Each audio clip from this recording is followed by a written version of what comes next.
Bonjour, bonjour à tous, bonjour peuple congolais. Donc c'est bien moi Mazarti qui me parle vite. Hein. Donc moi silence Mikolo, un peu fatigué au boulot, mais bon, fallait kaka, tobimak, toloba parce que des fois kotika la boue. Lélo en fait et tout, je viens faire juste une petite mobilisation pour parler en fait du concert de Fally Ipupa.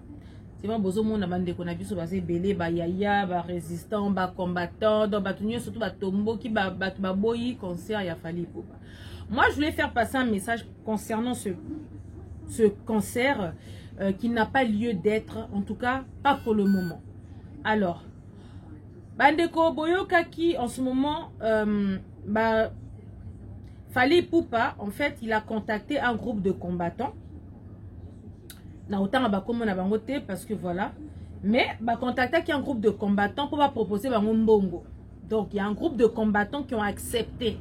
Donc, tenir compte des autres combattants, des autres résistants. Parce que tant où yaya bazouaka idée ya ko bloquer concert à Wanapoto, c'était une donc ezaki décision moko en commun accord. Yokana ki ba solo la ki ba lobaki ke lelo. Pourquoi déjà, faut savoir déjà pourquoi ils avaient bloqué les concerts. Bloqué les concerts parce que babando le baké non tant ba mission babando ya awa, babando boma bama bala batu, babando santé bana batu, babando tanga lisu ba classe te kaka ambiance ko bimana ba musicien ko mona bana na ba poussette et tout. Donc voilà, et en plus de ça et tout dans leur message en fait, ils faisaient passer des mauvais messages. Donc il y a Masoko, il y a Bassi, il y a donc des insanités quoi. Et puis, ça va raison à bango que pourquoi en plus, c'est que Mboka wana eza occupé. Donc, pendant que kuna na Mboka batu bazo kufa na este, batu bazo kufa nzala, bana bazo tangate, ce n'est pas le moment de jouer en fait. Ce n'est pas le moment de danser pendant que les autres meurent. Ndeba yokana ki balba ki en tout cas pena concert to bloqué concert pour autant sous batu et tout ba soso là. Et c'était mission accomplie pour faut dire la vérité que depuis Karaba concert Oyo et Katana, bana bazongela makambo a classe, bana ba comment ça ba étude milai, ba comment gena ba comment otanga. Makambo moi si mon rabima na musicien songolo et si là et en plus c'est que le combat qui a été gagné c'est que batu ba comment kotia ka na makambo a Congo. À l'époque et tout muto betelo masolo bazo bomana est romona muto betelo masolo na web sokaka te babi samedi prochain ke yinda Kofia Roya Beta donc fona na kota fona kota Galerie Lafayette donc il faut na kota Galerie Lafayette pour foyinda donc ça m'a ba former m'a belé donc en tout cas bandaka makambo ba concert Oyo et Katana tout le monde a pris conscience que le pays va mal, le pays brûle. Alors les autres monde il fallait Ipupa il a décidé de recruter un groupe de combattants et puis quand on vous dit il faut partir au travail pour la minute on est je sais que j'ai ma paye bazo futanga boye bisanga na royo bangi sangata na moi 1000 € tia Maserati loba ke non boye bo magamba concert ou bien tu Maserati soutenir 15% boye oh ma qui va venir me corrompre? Qui va venir me corrompre parce que tant que Moussala na souka j'ai mon argent donc on a posé au somba sapat na sombi on a posé au somba car ya sika na sombi makasi nanga moko yanga baye sabino comme travailler il faut aller au travail au monde au sali au beti pe caillou na souka pe boy bref donc Fally il a contacté un groupe de combattants pour proposer bango 10% ya recette naïe ndebo moni. Il y a un groupe de combattants à gauche et un groupe de combattants à droite. Donc, ça, le quoi, moi, rando et tout. Il y en a qui veulent les conseils.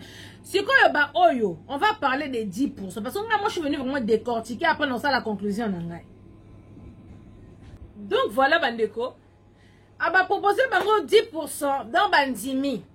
Donc, si quoi, Bandimi, wana Bandeko, nanga, comme si quoi, forcer Bandeko, mais il y a résistant, il y a combattant, il faut qu'on s'ait raison. Comme on dit, ça va tout concert, il y a ma casse. Alors que Moutou Aza libre, ceux qui veulent soutenir que Fally Beta concert est à Libango, c'est Bango. On peut pas mais la concert à Fally est à Libango, donc Moutou a le droit de faire. Autant eux, ils peuvent encourager Fally, il y en a aussi, autant d'autres aussi peuvent venir boycotter le concert de Fally. Yango, liberté d'expression. Alors, par rapport aux combattants à qui on a proposé 10%. Bande konanga tous à la bateau, Tous à la bateau. Déjà, vous les combattants, les anciens combattants, pour anciens combattants. D'après vous, vous combattez, mais tout le baka. Bino ba anciens combattants à qui on a proposé 10%. Au nom de qui vous êtes parti accepter les 10%? Voilà la question à Liboso. Au nom de qui? Vous avez consulté qui pour que ne kondima 10% wana?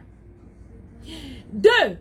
Bah raison qui ont fait que non, bah bloquer concert, bah boycotter concert na poto. Est-ce que bah raison est changée? Est-ce que occupation est longue na Congo wana? Te. Kabila za na Congo wana? Oui.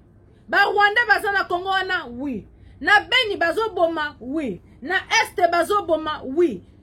Est-ce que depuis que na époque ya Kabibi, China Rambo, na Sikoyo, la situation s'est empirée na Congo wana? Oui. Donc ça veut dire que à l'époque où tu bloquais le Congo, la population essayait de s'en sortir. Depuis qu'il y a un soi-disant, entre guillemets, nouveau gouvernement, donc le pays est pire. Nzala c'est Nzala. Bilo que ont matassé comme mata. Ba massacre se continue et compagnie.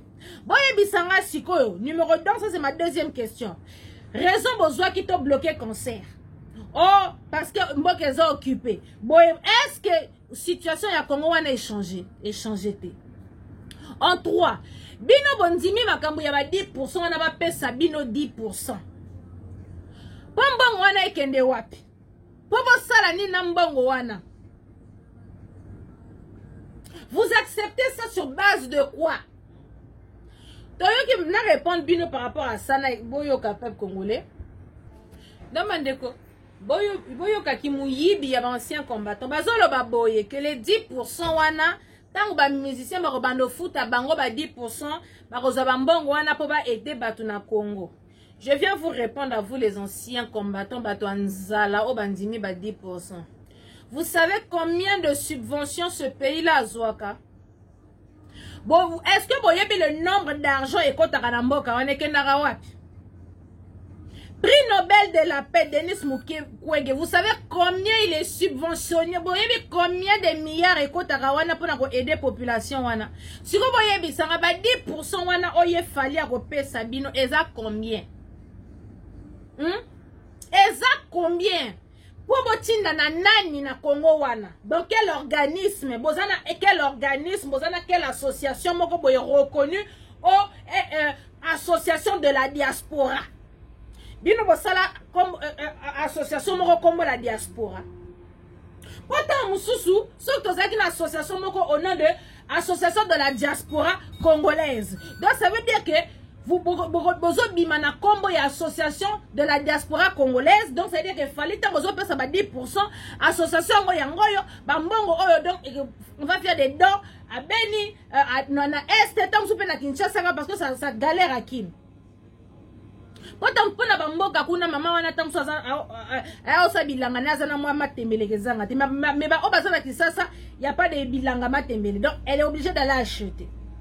Est-ce que vous avez une association comme l'association de la diaspora congolaise dont bisonne tozana bambongo tozwaka tosala déjà action monana donc totine de la rabat batwakine pour tant mususu ezala légal ba 10%. Les 10% bino anciens combattants bosengi na fallait ça s'appelle de l'extorsion. Ça s'appelle du vol. Ça s'appelle du racket. Donc, en gros, vous ne travaillez pas, bande de chômeurs que vous êtes.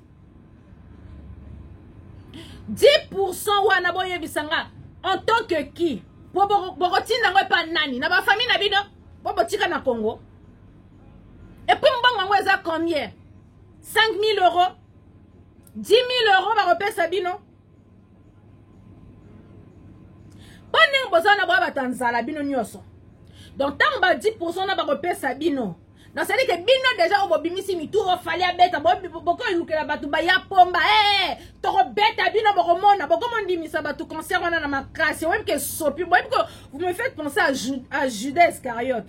Quand il a trahi Jésus, va passer par mbongo. Si va mbongo on est comme les mikakata. No moyen que zongi sa mbongo kune sika va passer qui est pour attaquer Jésus et ça qui dissoute. Et comme les sonniers moi comme diembika. Les soleils les pas anciens combattants yangoyo. Vous n'êtes pas crédibles, les anciens combattants, et sopi bino. Si vous avez erreur, si vous fallait à sali yangoyo. en croyant qu'il allait diviser les combattants. Oh bon, il y a sa partie moko, un groupe de personnes, hein, Bambongo, Panza. Au contraire, vous avez renforcé les liens de tous les combattants. Marie-moi, à cause de cette foutaise-là, Batunio surtout va se rassembler. Batunio va se rassembler. Comme il venait Mbomoko. Pour la foutaise, oh, vous salez pour vos Panza. Bon, comment personne n'a pas tourage? Combattants à l'époque qui faisaient des marches, les mains à Congo. Juste parce que Fali, il a décidé de diviser les combattants pour passer à Bakanda. Pour la peine, Fali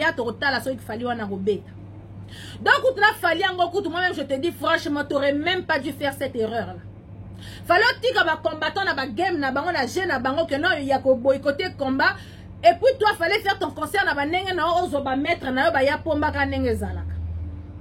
Bon, parce que là maintenant les anciens combattants na Sony wana tellement que ba moni ki batika lika ka soki mois 2 3 4 wana Sony wana sali bango ba ko lukasko ba ya pomba ba no beta bat. Hein?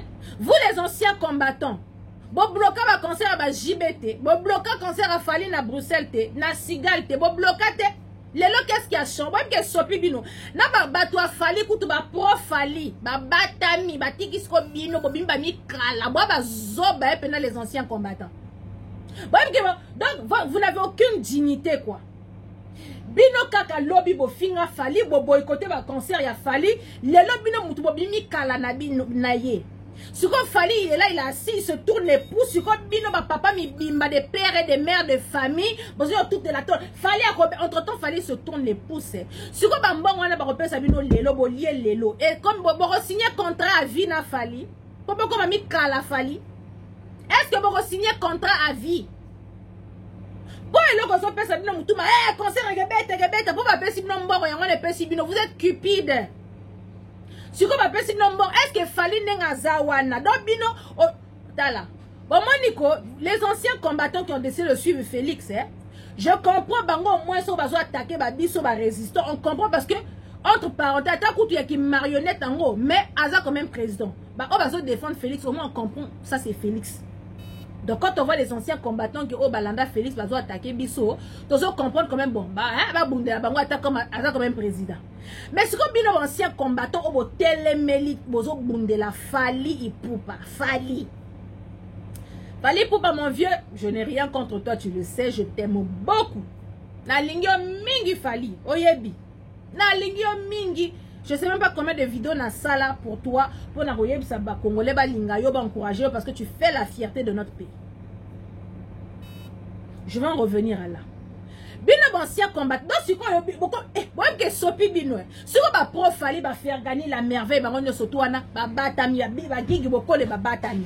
Bonjour. Hein? Base ya Fali kutu bazo sala taba vidéo te. Si quoi bino ba papa mi bimba. Bozo bimela Fali bozanga soni hein. Si quoi bokomi bana ba bokomi ba travailler ya Fali. Hein? Est-ce que vous va travailler à Fali? Fali a un foot à Binotin na Souka Sanza tous les jours. Vous signez contrat à Vina Fali pour vous comme la basse, vous comme la Sankaranaye et Sopibino. Vous voyez comment être cupide dans la vie, c'est bête, hein? Boza cupide. Revenons sur quoi il a Fali. Là, je voulais juste parler quand même des anciens combattants. Pour Nakaboye Bake, il y a un groupe de combattants, des anciens combattants, Bake Ozobambongo 10%.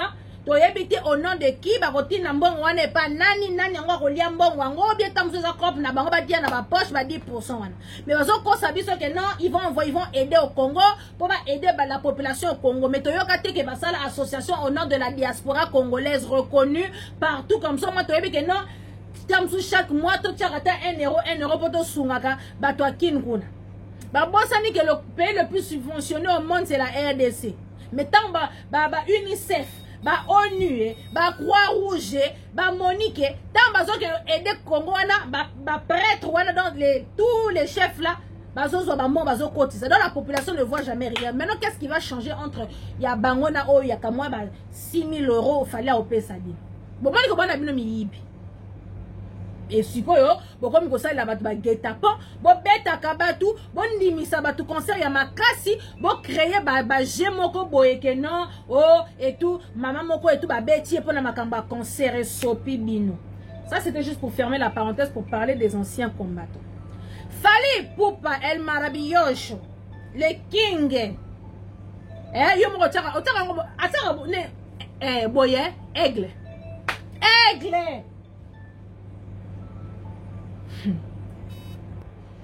parlons de Fally Ipupa aigle El Maravilloso les pipes de yolo onyo surtout bolingi donc El Mara Fally Ipupa mon artiste Fally na mingi mais là-bas qui franchement là il faut qu'on parle. Alors Fally Ipupa, est-ce que c'est le moment franchement l'esprit a bien. Est-ce que c'est le moment où il y a défié diaspora pour nous la bateau à concert? Pendant qu'on parle, on parle de balkanisation au Congo. Pendant qu'on parle que non, le Congo, il est pire qu'au temps de Kabila. Pendant qu'on parle de Makambouya gravité dans le Congo, il y a distraction ni no lingo meme la bateau na ba héros Fally. On n'est pas contre toi. Parce que tu fais la fierté du Congo. Moi, je ne sais même plus combien de vidéos dans la salle pour pour dire que yo pendant numéro 1 king na bango Mobutu. Hein, Fally?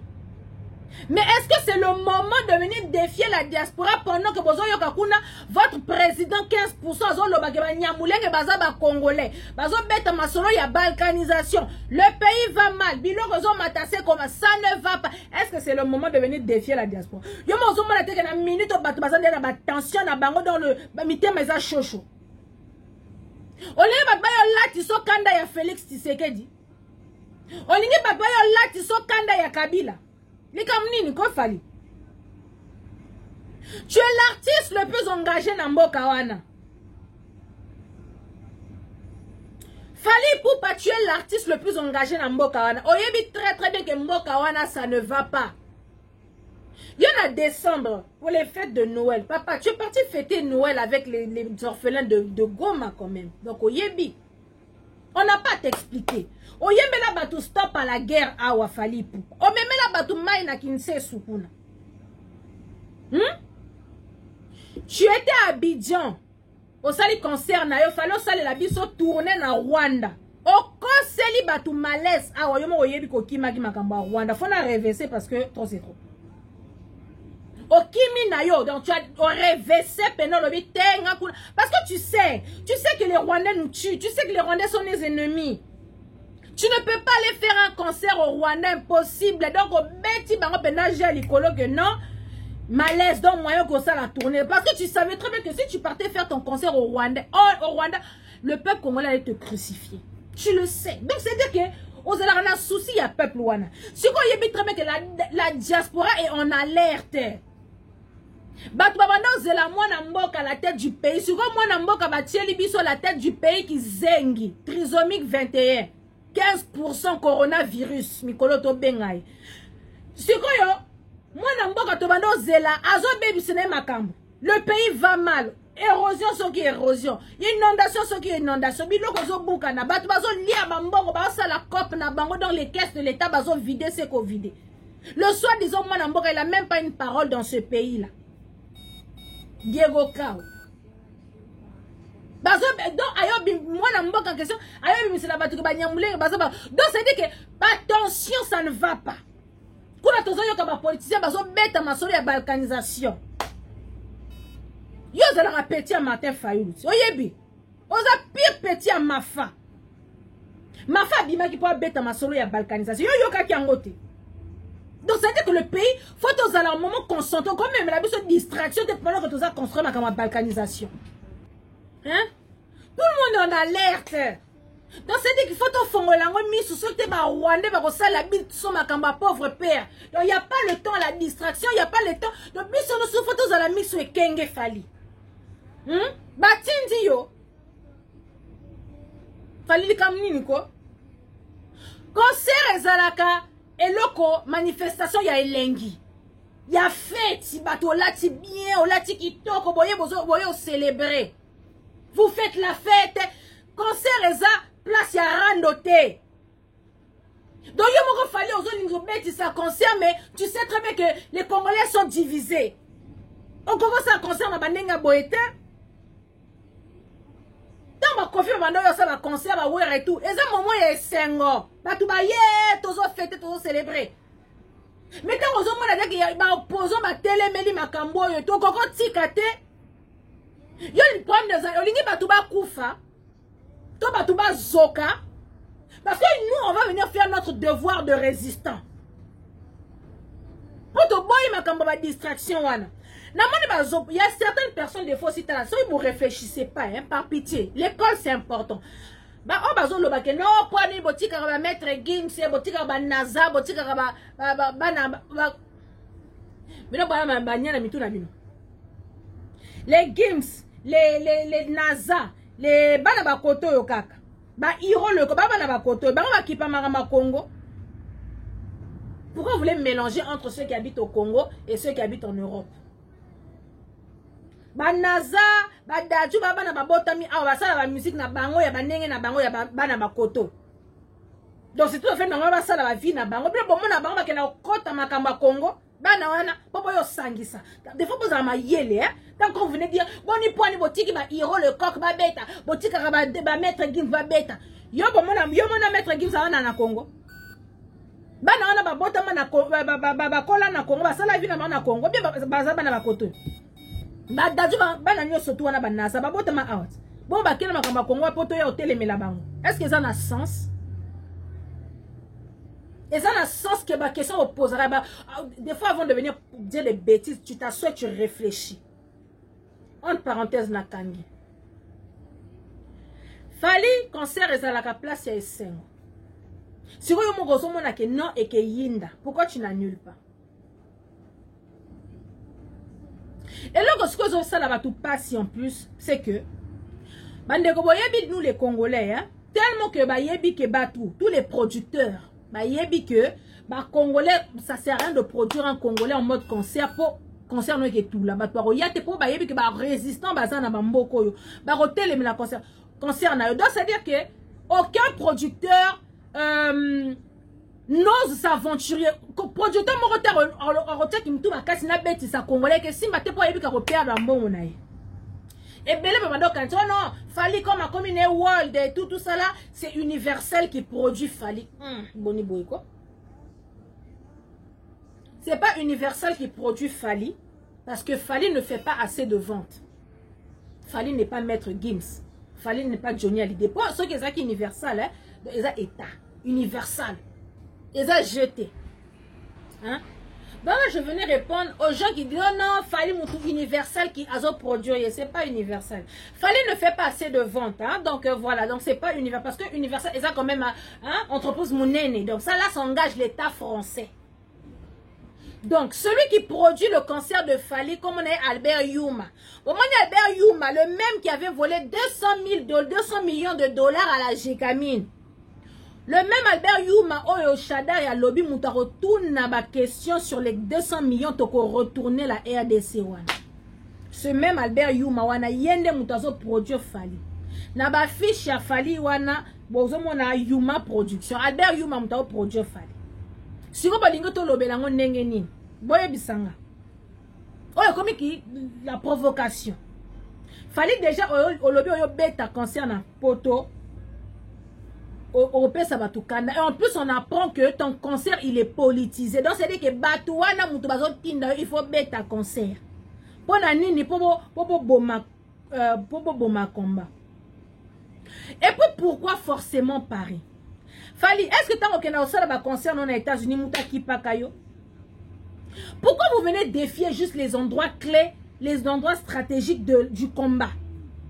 Bruxelles, Londres, Paris. Ça c'est ici quand on a combat Vanda Penzane ba Vilwana.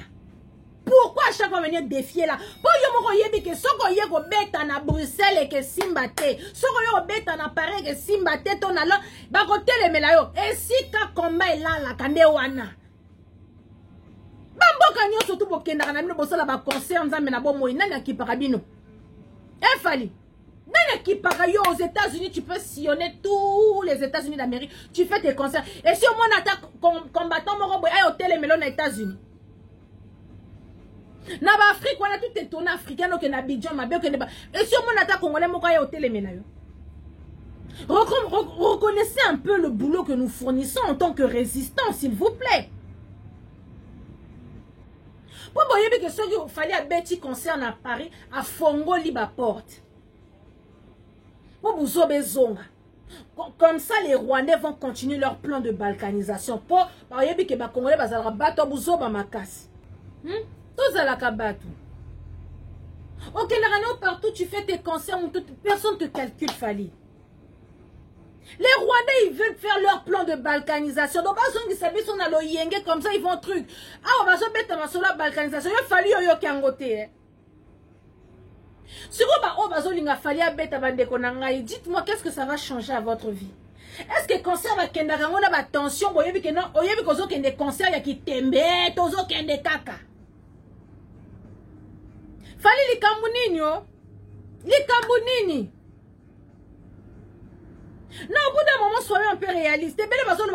Oh, et tout, culture. De quelle culture vous parlez? De quelle culture vous parlez?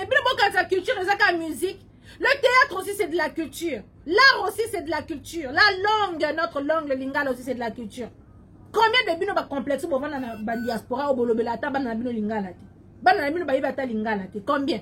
Vous mettez la batmasori, la culture. De quelle culture vous parlez?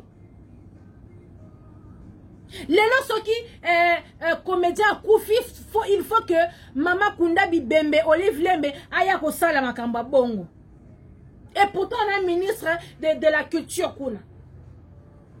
Les lots, tous les anciens musiciens bakoufa pauvres parce que y a rien pour les musiques, pour notre art, pour mettre, y a rien. Les lots sont toujours bons, déjà pour appeler les musiciens. Tous les musiciens, on a koufa et tout ça là, on a koufa pauvre, ba pepe kale ba koufa pauvre, ba taboulé ba koufa pauvre, ba na batika la kaboy. C'est pour tout ce monde là qu'on est en train de se battre. Fallait, est-ce que c'est le moment de venir défier la diaspora? Boni boy. Yo à chaque fois l'ingaka ko tia tembe, ba ça la concerne à Kimia. Vraiment. Est-ce que concert est là que c'est que y a une lumbe. Pourquoi chaque fois tu aimes me défier comme ça? Fallait pareil aussi en Afrique du Sud, fallait coloquer ma concert. Ma concert na yo bon ça en Afrique du Sud wana, ça ne te travaille pas l'esprit. Non. En tout cas, j'en appelle, je viens faire une mobilisation vraiment pour dire vraiment le 28 Bissonio surtout na Bercy. Donc, mandeko nanga bolimbi sa monaka pour boulot quoi. Donc, bino nyonso na bengisi bino le 28 na Paris devant Bissonio surtout Bercy. Comme Ferli olingi to bina chéri nanga kana sucre, Bissonio to bina chéri nanga kana sucre. Na bengisi bino nyonso à partir de 10h Bissonio devant Accor Arena. Porte zakara moko to bunda Bissonio to bina eloko yo nakati parce que là c'est trop. Bato bazo kufa bazo beta masolo balkanisation bazo yokate. Yo Congolais, ambiance sango ti wapi? Ba ambiance sango ti wapi? Bamboka ba paya oyo bazo tia ba loi c'est ba loi botala rapé ba TVT bolanda rapé ba loi zo lekate. Ba loi mo ya koko so contre les étrangers zo leka bolanda raté. Ola ba bundela mabele na bino ke non lobi to récupérer mboka to zonga bino boka ntsala ba vie awande bozu vie. Mboka leki mboka na bino ezate. Le pays où coule le lait, le miel, DRC. Boni boyeko. Allez, pour un jour moko, vous voulez que baby ça combat il y a 24 ans quand on a jour moko pour que bina. Est-ce que ça a sens? Parce que tant que bina bozwani ni bozongi na bandaku. Tala makama comment on to lo bakini. Na hôtel ya ba musicien, tala basi ya mabala. Bazongeli, bozela. Bande konanga na yebisi bino na hôtel ya ba musicien. Bomani ba buzoba ya kala ko esongeli. Moi si alibala ayeneka na hôtel à venditi 4h du matin pour kaka abimana musicien ya fali. Donc pour dire vraiment que ce peuple-là, ce qu'on l'a vu à midi, à Yoki, à midi 2, à Bossani. Donc Peki Sabino va concert pendant, c'était pas pour rien. Bande qu'on a na yebi sibino na hôtel il y a ba musicien ya fali. Basi, ba jeune fille, ba soto sala nini kuna bande konanga ya tabino moko. Ba jeune fille. Basi ya mabala ba serre na biso akalala ba tango ya ba 1900 Diego Kao. Donc ba silisa ba musicien nyonso ekoki bango te. Retour à la case départ avec les musiciens de Fallé. Donc jusqu'à 4h, 5h du matin avant d'aller à l'hôtel, à Tiki Papa Nanda. Makamongo ya ngwe boromo la keno. Maman mubali na roko ma combattant pour na makamba boy. Boza batabuzo ba makasi. En fait, on comprend de leur mot congolais en fait et tout faut pas kumba la dictature parce que yo kakate. Nana mona peuple ya boy peuple moko do distrait ma sang ambiance. Et là, qui mboka na bino ezate mais pour la kaka journée moko bomo na yebite quoi ba sala bino na matière nini lobata waze kwa na poussière ya mabaya s'il vous plaît. Bande konanga le 28 biso nyonso devant Bercy. Oyeke ya eyinda kaka. Comme fallait yo olingi ya kitembe, olingi ya kitetu, tout le monde va aller danser chérie nanga kana sucre na Bercy kuna. Et puis sache que s'il arrive quelque chose, ezalana quand ya batu o bazolanda yo, ezalana quand ya biso o combattre yo, et que ezala yo le responsable, c'est ton nom à toi Fally Ipupa qui sera sali. Comme ça n'a été que dans concert wana, il y aura des Ivoiriens, il y aura des Camerounais, il y aura tout ba pays nyo soto que ça la wana. Wako soto banjo beta siko batu wana o bakoya osela batu ki tetu a. Nyo soto que ça na mutu na yo Fally bakango. Ça sera vraiment sur ta tête à toi. Qu'est-ce qui t'empêchait aujourd'hui et tout ça d'annuler ton concert? Apparemment concert en gros beta ngo kapona 4 heures pour 4 heures du temps, 4 heures. 4 heures c'est quoi? Encore tu as noté, oyo tout il s'abatumi tout à cause de toi kayo mouton seul individu Fally. Ba congolais ba ya bunda, ba congolais ba ya aussi mana manzoto juste pour toi Fally. Siko batu ba rozoka wana rosa ninyo. Est-ce que zalaka sérieusement concert ezalaka loko esengo ezalaka tala soki bino batu ba kufa na ba Congo wana te y en a qui ont perdu les membres de leur famille na ba Congo wana. Donc le fait que Fally quand tu viens défier, oh non je vais faire les concerts, bah mais le pays brûle. Comment vous pouvez danser pendant que le pays ça brûle? C'est comme laisser la culture, c'est la culture. De quelle culture vous parlez? Culture est la musique, hein? Est-ce que culture est la musique? Non mais attendez quoi. Bon ça rana nanyang. Bah tu vas na besoin yokate. Bah tu vas craquer na katia Kinshasa, les gens craquent. Biloko ils ont matassé comme mata dollar ils ont mata. Le peuple il étouffe. Le peuple ils ont étouffé, ça ne va pas. Bozo yokate. Mais bolingi boki obina, chérie nanga kana sucre. Non mais allô. Si comme mikolo botonde ki batuna hôtel ya ba musicien Fally, bozo sala nini kuna. Si ko tango yo mwasi mobali na romono kena, bano kenda ki kotala ba musicien Fally ti ero ozongite. L'homme mobali na comme combattant. Parce que même vous-même les femmes en question, vous ne vous respectez pas. Et ça va passer. Alors ça a mobilisation pour dire à tout le monde, Bissonios, on se retrouve le 28 na Bercy, Moutoua Zangate. Moutou azangate boya et lobi ata ipo waïsa mon grand frère je te salue aussi Kozali grâce à Fally Ipupa Aigle El Marabilloso grâce à lui pena to rozala na ba télévision ya bamboka na bamboka ya bipai na bipai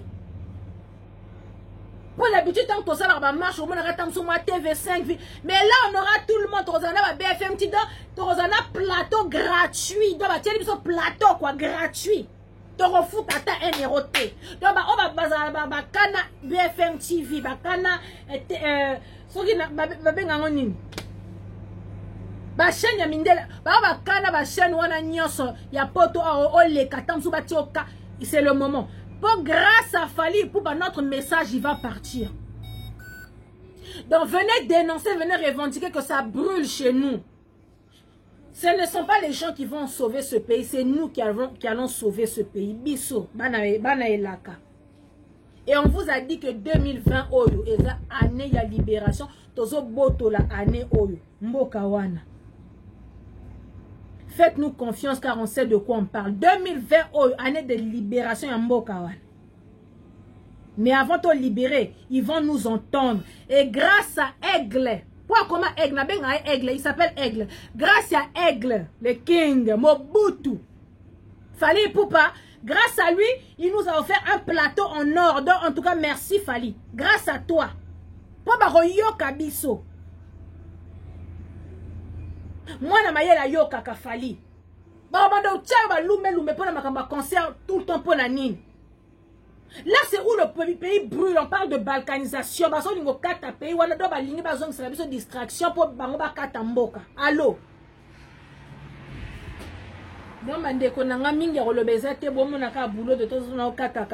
Donc, j'appelle tout le monde. On n'a qu'un seul pays, on n'a qu'une seule patrie. Yo Fally Ipupa, on te parle, tu es notre musicien, on t'aime, mais la minute yo, ozo beta, photo telemela yo.